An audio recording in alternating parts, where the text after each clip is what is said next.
রাসূলুল্লাহ বলেছেন, ভালো করে শুনেন, রাসূলুল্লাহ বলেছেন মেয়েদেরকে গালি দিও না।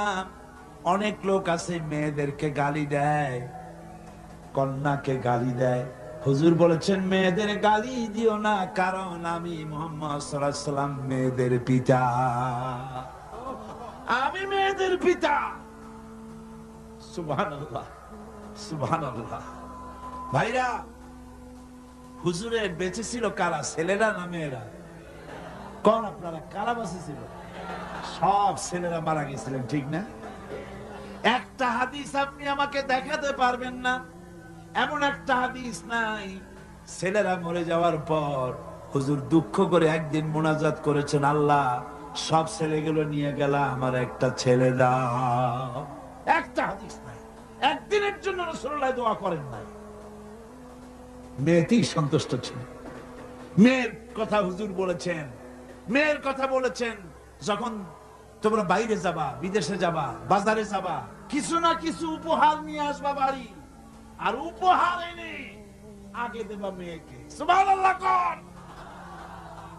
আগে কারে? মেয়েকে। সেই মেয়েরা আজ সমাজের সবচাইতে বেশি অবহেলিত, ঠিক কিনা কোন? মেয়েটা একটু বড় হলেই আর একটা ছেলে যখন জন্মগ্রহণ করে, তখন এই ছেলেটারে কোলে নিতে নিতে ওর কাম সারা হয়ে যায়। তারপর বাড়িতে ভালো রান্না বান্না হলে ছেলের কিসমতে মুরগির কলজা, মুরগির ভালো ভালো অংশ, মাছের মাথা, সব ছেলের, মেয়ের কিসমতে হয় না। কথা ঠিক কিনা? ঠিক কিনা? এরপরে যদি রোগ হয়, মেয়ের অসুখ হয়েছে, ধৈর্য ধরতে তাকে নসিহত করা হয়, আর ছেলের অসুখ হওয়ার সাথে সাথে ডাক্তার 15টা বাড়িতে চলে আসে, ঠিক কিনা? এই বৈষম্য ইসলাম করেনি, আপনারা করেছেন, সমাজ করেছে। এই বৈষম্য ইসলাম করেনি। আমার বন্ধুগণ, মেয়েদের মর্যাদা কত বেশি, আল্লাহ রাসূল কত মর্যাদা দিয়েছেন নারীকে, মেয়েদেরকে কত মর্যাদা দিলেন। এই মেয়ে তার কিসমতে বাড়িতে এই অবস্থা হলো। তারপরে যখন বড় হলো, বিবাহ দেওয়ার সময় বাপে করলো কি? বাপ বিবাহের সময় মেয়েকে একটা পালঙ্ক দিল, সোফা সেট দিল, কাপড় চোপড় দিল, সোনা দানা দিল, বাস বাসানির মতো একটা আসসালামু আলাইকুম দিয়ে দিল, যাও। জমির ভাগ দিল না, বাড়ির ভাগ দিল না, ব্যবসার ভাগ দিল না, জমি বাড়ি টাকা পয়সা সবকিছু ছেলেদের নামে লিখে দিল। মেয়েটাকে জনমের মতো ব্যবসার টাকা দিয়া, বাড়ি দিয়া বঞ্চিত করে দিল, ঠিক কিনা? ঠিক কিনা? এরপরে হাজী শাহ মক্কা শরীফ গেছে, মায়েরে ঠকাইছে, জন্মের ঠকান। মক্কা শরীফ থেকে হজ করে আসা 15 হাত লম্বা জামার টাকায় দিয়ে আসছে। এরপরে মক্কা শরীফের জায়নামাজের উপরে সেজদা দিয়া মুনাজাত করে কয়, আল্লাহ আমি যেন দোজখে না যাই, আমারে বেহেশতে দিও। ফেরেশতারা কয়, পাজি তুই মর আগে জন্মের বেহেশত করে খায়। মেয়েরে ঠকাইছিস, বোনের ঠকাইছিস, ফুফুকে ঠকাইছিস, বেহেশত তো সোজা তোর মামু বাড়ি। মেয়েকে ঠকানো যাবে না। ছেলের যে অধিকার আছে, মেয়েরও সে অধিকার আছে। এই অধিকারের কথা কোরআনে বলা আছে, নাই? চিল্লায় বলেন নাই? আছে। মেয়ের অধিকার আদায় করেন, আপনার ধানি জমি থেকে তার অংশ দিন। মেয়ে আপনার নামাজ, রোজা, হজ, যাকাত, তাহাজ্জুদ কাজে লাগবে না যদি মেয়েকে ঠকান। ইসলাম নারীকে অধিকার দিয়েছে। এই মেয়ে কদিন পরে আর একজনের বউ হয়ে গেল। বিবাহের সময় দেখেন অধিকার কার বেশি? সুবহানাল্লাহ। আমি বলি সারা পৃথিবী দিচ্ছেন, নারীর কোন সম্মান নাই। যেই যুগে মেয়ে হয়েছে, শোনা মাত্র গলাটা টিপে বাইরে ফেলাই দিত। আল্লাহ কোরআন শরীফে বলছেন, বিআইয়ি যামবিন কুতিলাত, কোন অপরাধে মেয়েগুলির মেরে ফেলতেছ? অপরাধটা করছি, এই মেয়ে মেরে ফেলতেছে। ওই যে হাদিস শরীফে একটা লোক গিয়ে কাঁদতেছিল মুসলমান হওয়ার পর। হুজুর কয় কান্দো কেন? কই যে আমার গুনাহ কি মাফ হয়েছে? হুজুর বলেন হ্যাঁ মাফ হয়ে গেছে, কলেমা পড়ছো মাফ হয়ে গেছে। কয় যে হুজুর আমি তো মারাত্মক গুনাহ করছি। বলে কি? বলে আমার একটা মেয়ে, সেই মেয়েটাকে নিয়ে আমি, ঘটনা লম্বা, আমি সংক্ষেপে বলতেছি, মেয়েটাকে ফাঁকি দিয়া তার আমি মারবো, বুঝতে দেই নাই আমার বউরে। বললাম চলো বেড়াইতে যাই, মেয়েটা আমার সাথে সাজাই দিয়েছে তার মা, বেড়াতে নিয়ে যাবো এই কথা মনে করে। মেয়েটা কদ্দূর যায়, আবার আব্বা আব্বা বলে আমার দিকে ফিরে আসে, আবার পিছনে থাকে, আবার আব্বা আব্বা বলে জড়াই ধরে। এইভাবে করতে করতে যখন নির্জন এলাকায় গেলাম, আমি পাহাড়ের পাশে গর্ত খোঁড়া আরম্ভ করলাম। গর্ত খুঁজি আর মাটি ছিটে এসে আমার দাড়িতে লাগে। বাচ্চা মেয়েটা আমার কাছে এসে দাড়ি দিয়ে ধুল ঝাড়ায় দেয়, কয় আব্বা তোমার দাড়িতে ধুল লাগতেছে, তুমি এই কষ্ট করতেছো কেন? মেয়ে তো বোঝে না যে আমি তার জন্য কবর খুঁজতেছি। কবরটা খোঁড়া হয়ে যাওয়ার পর মেয়েটারে বান্ধা শুরু করলাম। মেয়ে এখন কাঁদতেছে, বাবা আমার বান্ধো কেন? আমি তারে বাঁধা জোরে ওর মধ্যে নিক্ষেপ করে দিলাম। মেয়েটা গর্তের মধ্যে বসে চিৎকার করে বলছে, আব্বা তুমি আমারে বাঁচতে দাও, আমি তোমারে বাপ বলে সমাজে হেয় করব না, আমি ভিক্ষা করে খাবো, আমারে বাইরু না। লোকটি বলছি ইয়া রাসূলুল্লাহ, আমার মনে দরদ আসলো না। আমি একটা পাথর উঁচু করে আমার মেয়ের বুক লক্ষ্য করে জোরে মেরে দিলাম। বুকটা ফেটে রক্ত ফিনকি দিয়ে উঠলো, আর মেয়ের বুক থেকে আওয়াজ বেরোলো, আব্বা। আমার কানে যেন এখনো সেই আওয়াজ বাজে।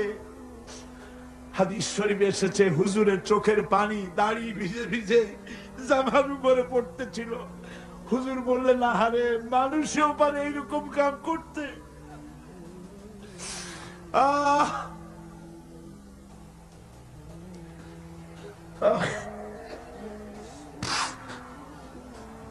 পৃথিবীতে নারীর যখন কোনো সম্মান ছিল না, মর্যাদা ছিল না, সেই সময় আমার রাসূল, আমার বিশ্বনবী নারীদেরকে সম্মানের হাত ধরে গর্তের ভিতর থেকে উঠায়া রানীর সিংহাসনে বসায় দিলেন। সুবহানাল্লাহ, মায়ের মর্যাদা দিয়ে দিলেন। সুবহানাল্লাহ, নারীরা আমাদের মায়ের জাত। নারীরা আমার কি এর জাত? মায়ের জাত। আমার মা বোনেরা, তোমাদের সম্মান কত তোমরা জানো না। আমরা পুরুষ, আমাদের পায়ের তলে জুতা, আর তোমরা আমাদের মায়ের জাত। তোমরা নারী, তোমাদের পায়ের তলে আল্লাহর জান্নাত, আল্লাহর বেহেশতটা তোমাদের পায়ের তলে। এই সম্মান আল্লাহ তোমাদের দিয়েছে, নবী দিয়েছেন। সুবহানাল্লাহ। কোন ভাইরা আমার, অধিকার ইসলাম দিয়েছে। বিবাহ যখন হয়, এই বিবাহের সময় এজেন্ট আনতে হয়। আর বিবাহ হচ্ছে বিবাহ বৈঠক। এজেন্ট আনার জন্য ওই যে কি জানি কয়, ম্যারেজ রেজিস্ট্রার বা মৌলবি সাহেব, কার অনুমতি আগে নেয়? বলেন কার অনুমতি? তাহলে অধিকার ইসলাম পুরুষে দিল না মেয়ে লোকে দিল?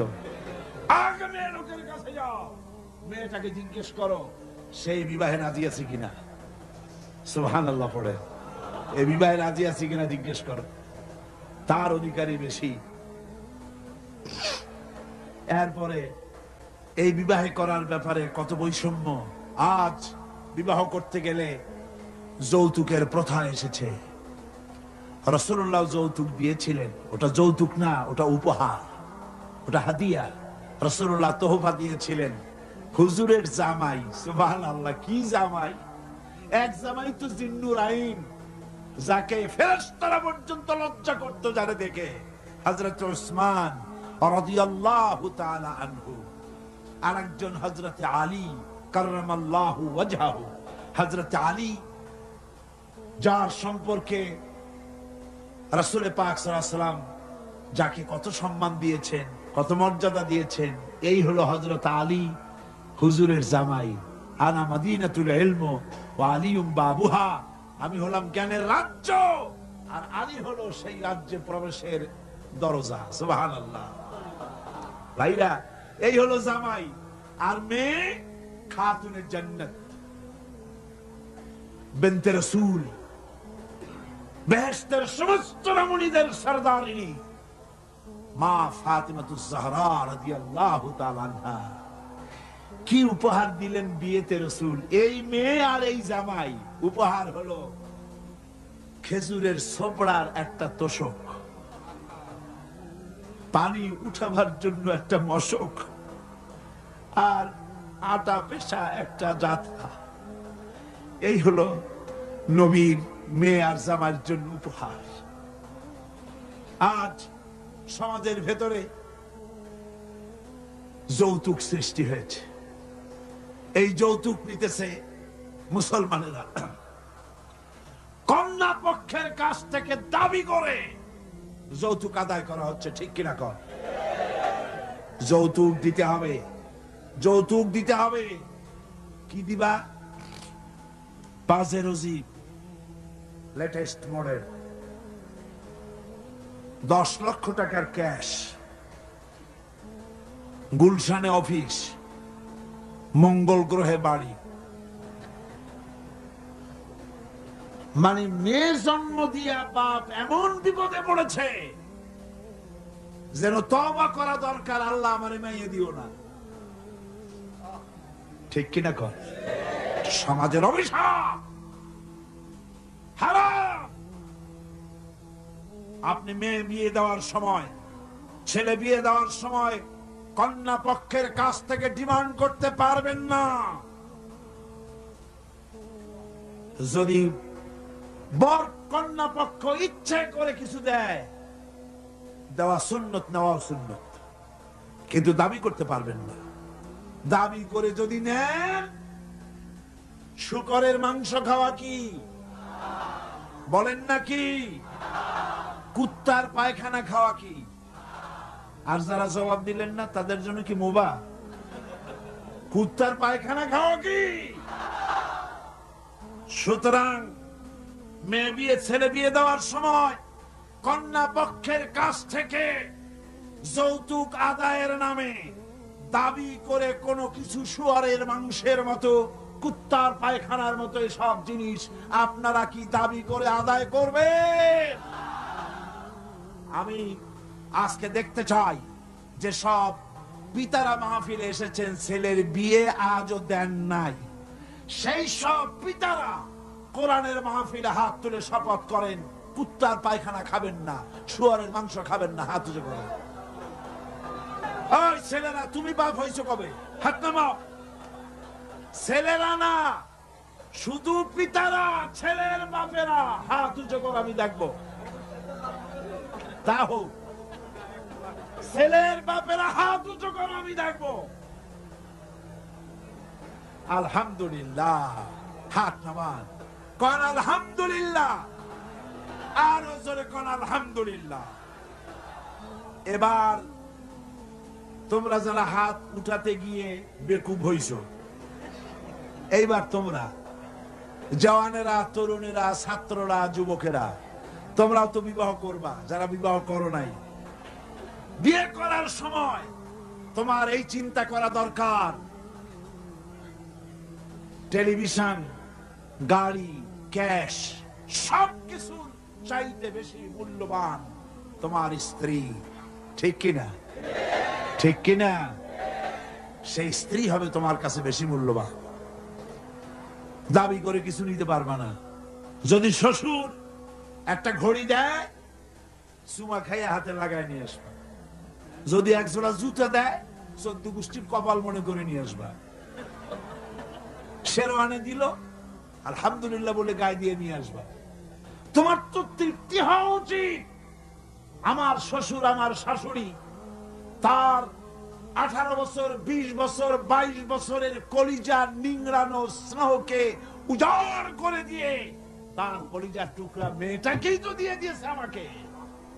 এর থেকে টেলিভিশন বেশি, রেডিও বেশি, গাড়ি বেশি, বাড়ি বেশি, বিবাহ করবা মোহব্বত করে, নিজের টাকা দিয়া, বাপের টাকা দিয়া, সোনা দিয়া, দানা দিয়া, কসমেটিক্স দিয়ে, সুন্দর সুন্দর শাড়ি দিয়ে সাজাইয়া, রানীর মর্যাদা দিয়ে বাড়িতে এনে সম্মানের সাথে রাখবে।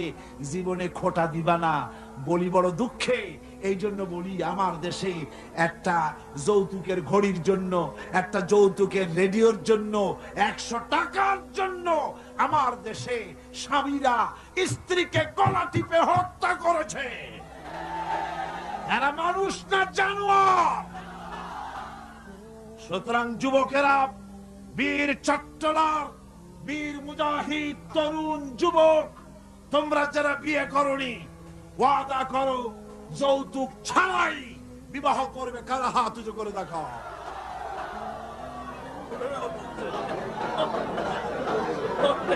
বুড়ারা হাত তুললে তো মনে হয় না আবার বিয়ে করতে চায়।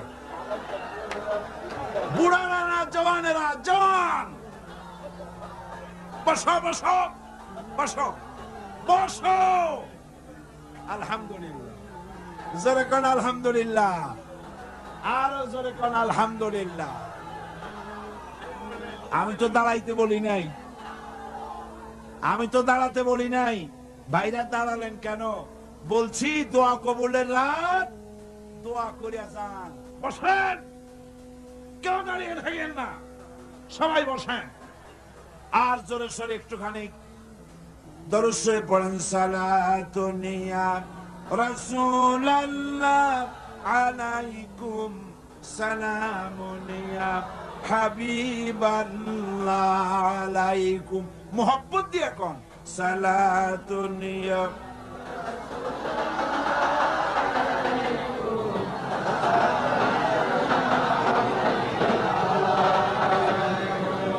সালাতুন ইয়া রাসূলুল্লাহ, সালামুন ইয়া হাবিবাল্লাহ আলাইকুম। ভাইরা আমার, আমি খুব খুশি হয়েছি, আল্লাহ খুশি হয়েছে। কোন আলহামদুলিল্লাহ। আজকের মাহফিল সার্থক। আপনারা বিশ্বাস করেন আগামী জাতীয় নির্বাচনে যে পার্লামেন্ট তৈরি হবে, সেই পার্লামেন্ট যদি কোরআনের পার্লামেন্ট হয়, তাহলে যৌতুক বিরোধী বিল পাশ করে যৌতুক প্রথার উপরে ছাতা মেরে বঙ্গোপসাগরে আমরা নিক্ষেপ করবো ইনশাআল্লাহ।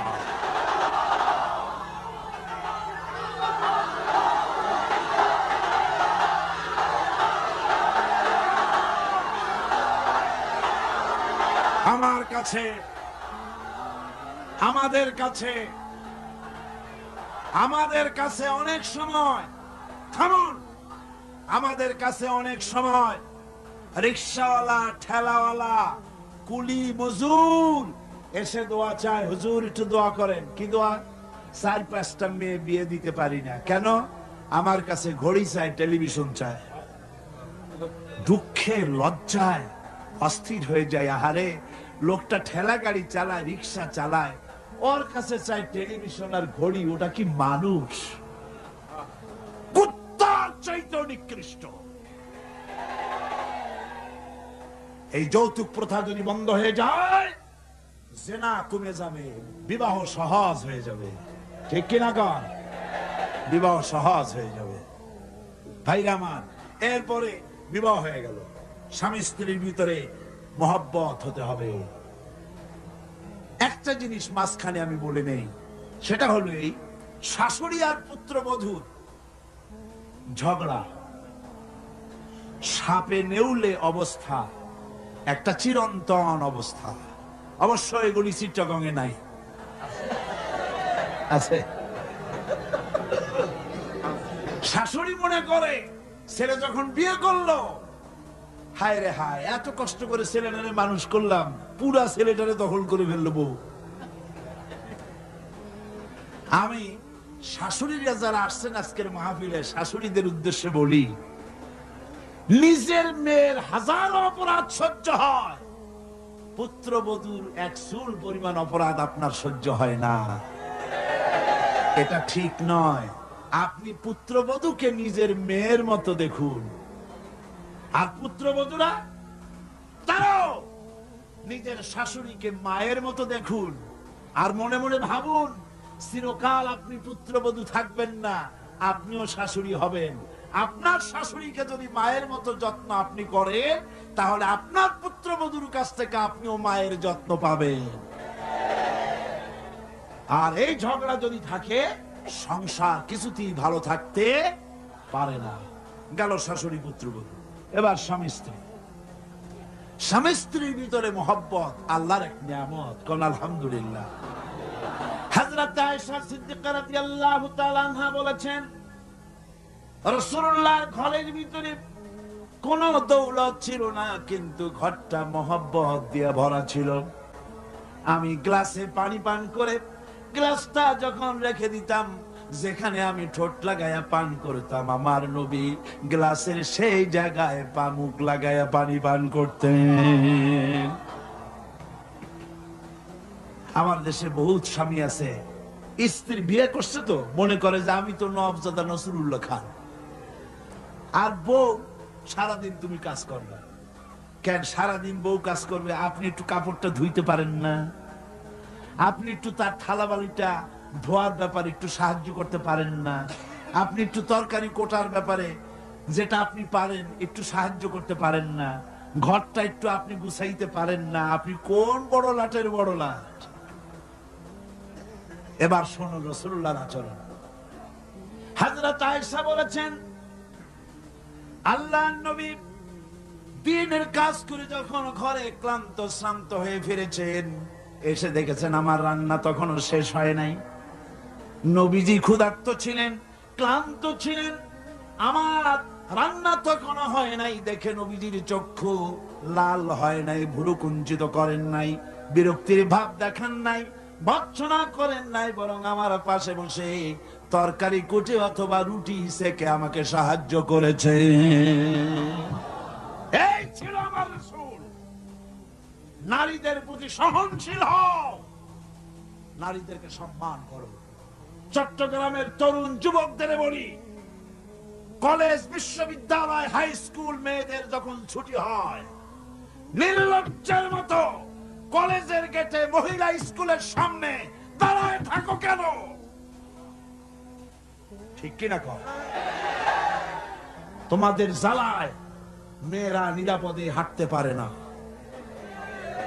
তুমি মেয়ের লোককে যখন দেখো, পরের একটা মেয়ে, তুমি ভাবতে পারো না এটা আমার মা, এটা আমার বোন? এইরকম চোখে দেখো। নারীকে সম্মান করো।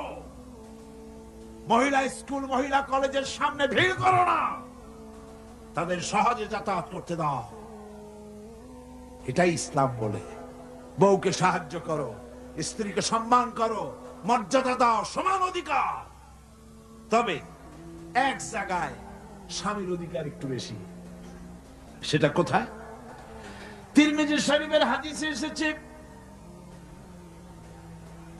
একবার আল্লাহর নবী এক পাহাড়ি এলাকা থেকে যাচ্ছিলেন, জঙ্গলের এক উট এসে নবীজির পায়ের উপরে সেজদায় পড়ে গেল, পায়ের উপরে চুমো খেলো। সাহাবায়ে কেরাম বললেন, ইয়া রাসূলুল্লাহ, পাহাড়ের উট হুজুরের পায়ে সেজদা দিয়া ধন্য হয়ে গেল। হুজুর যদি অনুমতি দিতেন, আমরাও হুজুরের কদমে সেজদা দিয়া ধন্য হয়ে যেতাম। নবীজি বলেন, মানুষ মানুষকে সেজদা করা হারাম। আমি যদি মানুষ মানুষকে সেজদা করার জন্য যদি পারমিশন দিতাম, তাহলে দুনিয়ার সমস্ত স্ত্রীদেরকে বলতাম তারা যেন তার স্বামীর সেজদা দেয়। স্বামীর মর্যাদা এখানে বেশি। রাসূলুল্লাহ আরো বলেছেন, কোন স্ত্রীর মউত হয় যদি এমন অবস্থায় যে তার স্বামী তার প্রতি খুশি ছিলেন, আল্লাহ রাসূল বলেছেন মেয়ে লোকটি সোজা আল্লাহর জান্নাতে চলে যাবে। স্বামীর মর্যাদা এখানে বেশি। স্বামীকে লক্ষ্য রাখতে হবে, উভয়ের অধিকারের প্রতি যত্নশীল হতে হবে। এরপরে যখন সে মা হয়ে গেল, আমার বন্ধুগণ, নারী যখন মা হয়ে গেল, মর্যাদা তখন তার এত বেড়ে গেল। রাসূলের কাছে প্রশ্ন হলো, হুজুর খেদমত করব কার?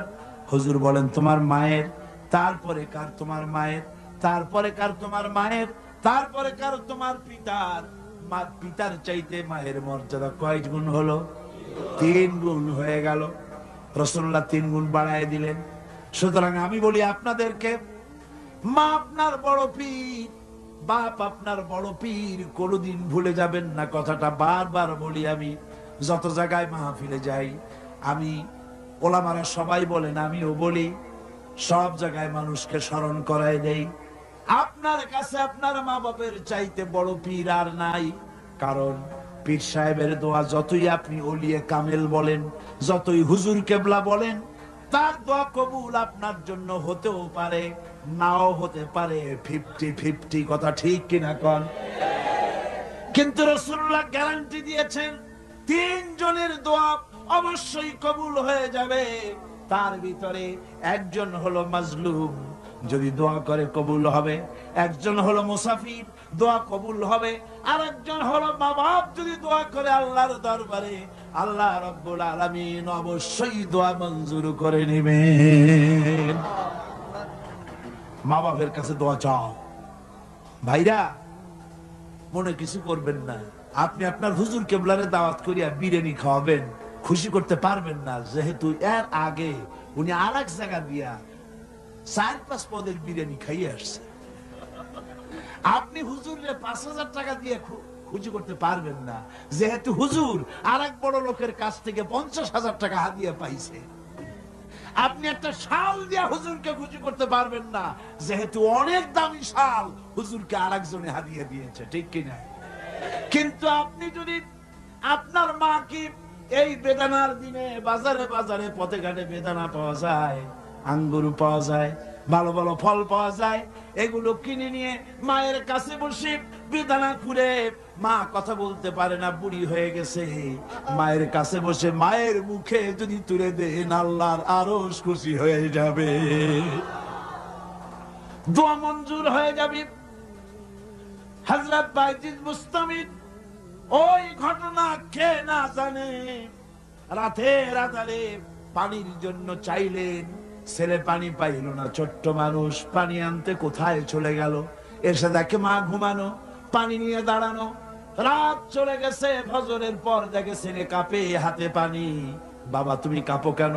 গ্লাস নিয়ে বলল, মা গভীর রাত্রে পানি চেয়েছিলেন, দিতে পারি নাই, বহু দূর থেকে পানি এনে দেখি ঘুমায় গেছো। তা তুমি ঘুমাও নাই কেন? ঘুমাইলাম না মা, আবার যদি পানি চান সময় মতো যদি দিতে না পারি আপনার কষ্ট হবে, সেই জন্য পানি নিয়ে আমি দাঁড়ায় আছি। বাইজিদের মা বাইজিদের হাতের থেকে পানি নিয়ে পান করে, কম্বলটা গায়ে দিয়া বাচ্চারে শোয়ায় দিয়া উযু করে ফজরের নামাজ পড়ে সেজদায় গিয়া মায়ের চোখের থেকে পানি পড়ছে। মা বলে, রব্বুল আলামিন, আমি বাইজিদের মা, আমি যতই গুনাহগার হই না কেন, মায়ের দোয়া বাচ্চার জন্য কবুল হয় বলে তোমার হাবিব বলেছেন। আমার ছোট্ট বাইজি আমার জন্য যা করেছে, আমার কলিজা ঠান্ডা হয়ে গেছে। রব্বুল আলামিন, তুমি আমার বাইজিকে সুলতানুল আরিফিন বানাইয়া দাও। দোয়া মঞ্জুর, সুবহানাল্লাহ। ভাইরা, খবরদার ভুল করবেন না। আপনার সবচাইতে বড় পীর আপনার মা বাপ। সবচাইতে বড় পীর কে? আমি এবার বোনেদের ব্যাপারে, আমার বোনেদের ব্যাপারে শেষ কথা বলবো। ইসলাম আপনাকে অধিকার দিয়েছে, লেখাপড়া করার, প্রশাসনিক দায়িত্বশীল হওয়ার অধিকার আছে, আর্মিতে যাওয়ার অধিকার আছে, সব অধিকার আছে পুরুষের। যত অধিকার ইসলামী রাষ্ট্রে আপনার তত অধিকার, কোনোটা খাটো নাই। তবে ক্ষেত্র ভিন্ন, পর্দার সাথে থাকতে হবে। রাসূলুল্লাহ, আল্লাহ পাক বলেছেন, এমন একটা চাদর পরো যেই চাদরটা পরলে মাথাটা, গলাটা, বুকটা ঢেকে যায়, এমন চাদর পরো। ব্যাংকে চাকরি করা যাবে, অফিসে চাকরি করা যাবে, কলেজে বিশ্ববিদ্যালয়ে চাকরি করা যাবে, ব্যবসা করা যাবে, সব করা যাবে, তবে পর্দার ভিতরে থেকে। বেপর্দা হলে পরে জাহান্নামে যাওয়া লাগবে। জোরে কর নাউজুবিল্লাহ। পর্দার সাথে আপনাদের থাকতে হবে। আমার মা বোনেরা, চাদর পরেন, বোরখা পরেন, বোরখার চাদর ছেড়ে দিন না। দেখবেন একটা জিনিস লক্ষ্য করেন, বোরখা নাই, মাথার চুল টুল ছেড়ে দিয়ে, লিপস্টিক লাগাইয়া, মেকআপ পরে, তারপরে যদি কোনো দোকানে যান মার্কেটিং করতে, সেলসম্যান দেখেই কবে আপা আসেন আসেন, বাবি সাহেব আসেন। আর যদি একটা বোরখা পরে যান বলবে খালাম্মা বসেন। একটা অজানা একটা পুরুষ আপনারা আপা কইলো ভাবি কইলো, এতে মজা না আপনাকে খালাম্মা বলে সম্মান করলো? সম্মান কোনটায়? সুতরাং বোরখা পরেন, চাদর পরেন। ইসলাম আপনাকে যে বোরখা পড়তে বলেছে, চাদর পড়তে বলেছে, আপনার সম্মানের জন্য, আপনার মর্যাদার জন্য। মা বোনদের ব্যাপারে সর্বশেষ কথা, অনেকের বাড়িতে চাকর চাকরানি থাকে, কাজের মেয়েরা থাকে, কাজের ছেলেরা থাকে, থাকে না? থাকে না? অনেক বাড়িতে কাজের মেয়ে লোক, কাজের লোক থাকে, কিন্তু গৃহকর্ত্রী এই কাজের লোকগুলির উপরে, চাকর চাকরানির উপরে এত জুলুম করে যে জুলুম মধ্যযুগেও ছিল না। ঠিক কি না? কথায় কথায় মারধর করে, নিজেরা যা খায় তার থেকে নিম্নমানের খাবার দেয়, ভালো শোবার পায় না, ভালো খাবার পায় না।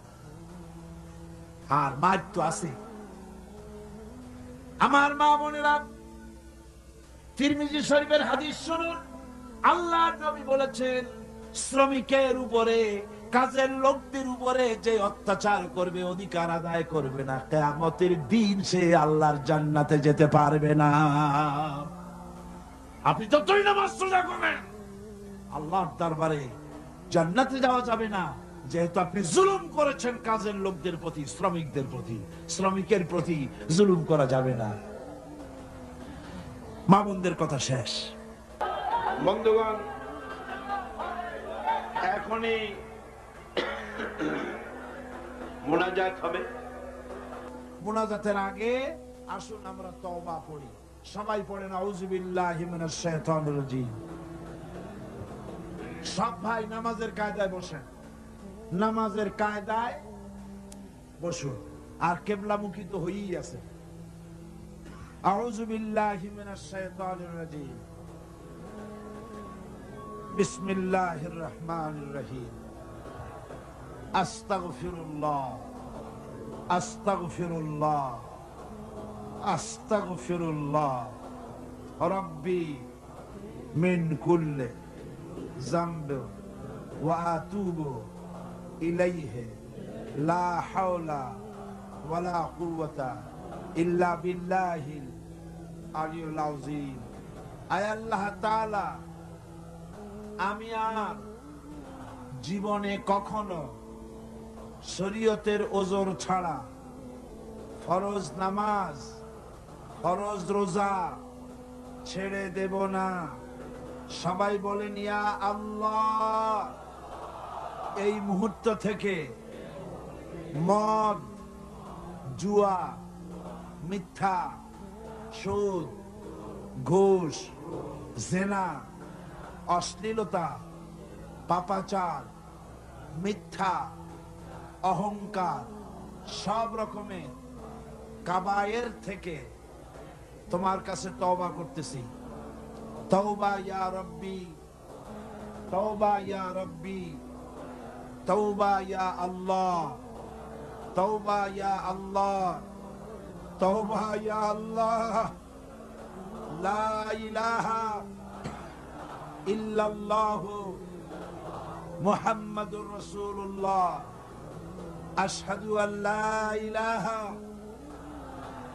ইল্লাল্লাহু ওয়াহদাহু লা শারীকা লাহু ওয়া আশহাদু আন্না মুহাম্মাদান আবদুহু ওয়া রাসূলুহু। আল্লাহুম্মা আমিন। ربنا ظلمنا أنفسنا وإن لم تغفر لنا وترحمنا لنكونن من الخاسرين. ربنا ظلمنا أنفسنا وإن لم تغفر لنا وترحمنا لنكونن من الخاسرين ربنا لا تزغ قلوبنا بعد إذ هديتنا وهب لنا من لدنك رحمة إنك أنت الوهاب رب العالمين 5 দিন ব্যাপী কোরআন শরীফের তাফসীরের মাহফিলের আজকের এই শেষ দিনে গভীর রজনীতে কোরআনে কারীম সামনে নিয়া লক্ষ লক্ষ পুরুষ আর নারী একত্রিত হয়ে গুনার বোঝা মাথায় নিয়ে তোমার দরবারে হাত উঠাইছি